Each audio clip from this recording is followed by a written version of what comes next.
ನಮಸ್ಕಾರ ರೈತ ಬಾಂಧವರೇ, ನಮ್ಮ ಯೂಟ್ಯೂಬ್ ಚಾನಲ್ ಆದ ಗ್ರೋ ಮಾಸ್ಟರ್ಗೆ ಸ್ವಾಗತ. ಇಂದು ನಾವು ಶುಂಠಿಯಲ್ಲಿ ಕಂಡುಬರುವ ಹಸಿರು ಕೊಳೆ ಅಥವಾ ಬಾಡು ಕೊಳೆ ಅಂತ ಏನು ಕರಿತೀವಿ, ಅದನ್ನು ನಾವು ತಡೆಗಟ್ಟುವ ವಿಧಾನವನ್ನು ಹೇಗೆ ಅಂತ ತಿಳಿದುಕೊಳ್ಳೋಣ. ಶುಂಠಿಯಲ್ಲಿ ಹಸಿರು ಕೊಳೆ ರೋಗವು ದುಂಡಾಣುವಿಂದ ಬರುತ್ತದೆ. ದುಂಡಾಣು ಅಂದರೆ ಬ್ಯಾಕ್ಟೀರಿಯಾದ ರ್ಯಾಲಸ್ಟೋನಿಯಾ ಸೋಲನಿಸೆರಮ್. ಇದು ಶುಂಠಿಯಲ್ಲಿ ಹಸಿರು ಕೊಳೆ ರೋಗವನ್ನು ಹರಡಿಸುತ್ತದೆ. ಈ ದುಂಡಾಣುವನ್ನು ಮೊದಲು ನಾವು ನಿಯಂತ್ರಣ ಮಾಡಿ ಶುಂಠಿಯಲ್ಲಿ ಹಸಿರು ಕೊಳೆ ರೋಗವನ್ನು ತಡೆಗಟ್ಟಬಹುದು.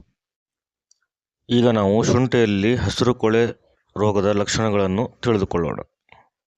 ಶುಂಠಿಯಲ್ಲಿ ಹಸಿರು ಕೊಳೆಯ ಲಕ್ಷಣಗಳು ಏನೆಂದರೆ, ಮೊದಲನೆಯದಾಗಿ ಕಾಂಡದ ಭಾಗದಲ್ಲಿ ನೀರಿನಿಂದ ತುಂಬಿಕೊಂಡಿರುತ್ತದೆ ಮತ್ತು ಈ ಕಾಂಡವು ಸುಲಭವಾಗಿ ಕಿತ್ತು ಬರುತ್ತದೆ.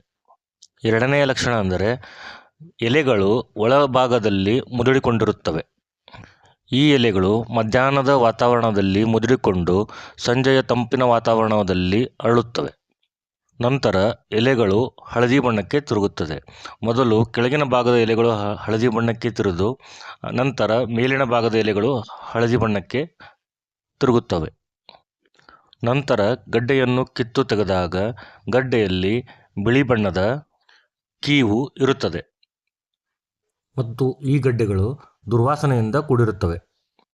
ಶುಂಠಿಯಲ್ಲಿ ಹಸಿರು ಕೊಳೆ ರೋಗವನ್ನು ಹೇಗೆ ನಿಯಂತ್ರಣ ಮಾಡಬೇಕೆಂದು ನೋಡುವುದಾದರೆ, ಗ್ರೋ ಮಾಸ್ಟರ್ನವರ ಜಿಂಜರ್ ವಿಲ್ಟ್ ಸ್ಪೆಷಲ್ ಕಿಟ್ಟನ್ನು ಸ್ಪ್ರೇ ಮತ್ತು ಡ್ರೆಂಚನ್ನು ಮಾಡಬೇಕು.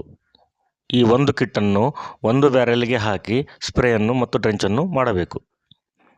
ಈ ಥರ ಮಾಡಿ 5 ದಿನಗಳವರೆಗೆ ನಾವು ಈ ರೋಗವನ್ನು ನಿಯಂತ್ರಣವನ್ನು ಕಾಣಬಹುದು ಮತ್ತು ಸಂಪೂರ್ಣವಾಗಿ ಈ ರೋಗವನ್ನು ತಡೆಗಟ್ಟಬಹುದು.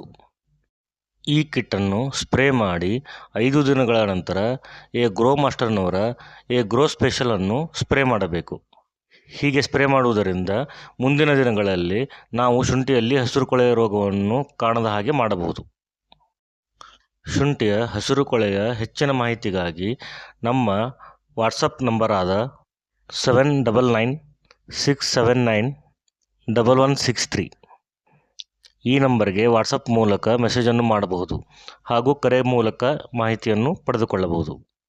ಈ ಕಿಟ್ ನಿಮ್ಮ ಊರಲ್ಲಿ ದೊರೆಯದಿದ್ದರೆ ನಮಗೆ ನೀವು ಕರೆ ಮಾಡಿ ತಿಳಿಸಿದರೆ ನಾವು ಈ ಕಿಟ್ಟನ್ನು ನಿಮ್ಮ ಊರಿಗೆ ಪೋಸ್ಟ್ ಮುಖಾಂತರ ತಲುಪಿಸುತ್ತೇವೆ.